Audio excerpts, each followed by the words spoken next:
રાણી BRTS bus stop અને આર્વિડ ટ્રાન્સક્યુ પ્લાઝાની સામે અહીંયા આ કૃષ્ણા ભેળ પકોડી સેન્ટર છે. અમે અહીંયા પકોડી ખાવા આવ્યા હતા. સમથિંગ 6:30 વાગ્યા જેવું. અમે પહેલી પકોડી ખાધી તો તમારા મગની પકોડીમાંથી વાળ નીકળ્યો તો અમે જવા દીધું કે ચાલો જવા દઈએ, ધંધો નથી બગાડવો. એ જ અમારી પહેલી ભૂલ.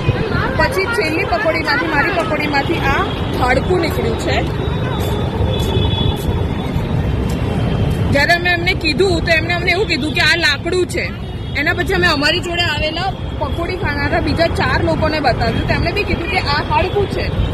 એના પછી જ્યારે અમે એમને કીધું તો એમણે એવું કીધું કે ના લાકડું જ અમે તમને કાપીને બતાવીએ. આ હાડકું જ્યારે એમણે કાપ્યું તો કપાયું નહીં. એમને ખબર પડી કે આ હાડકું જ છે તો પછી અમને એવું કહે છે કે અમને માફ કરી દો, અમારી ભૂલ થઈ ગઈ. હાડકું ઉડીને આવ્યું હશે પકોડીમાં.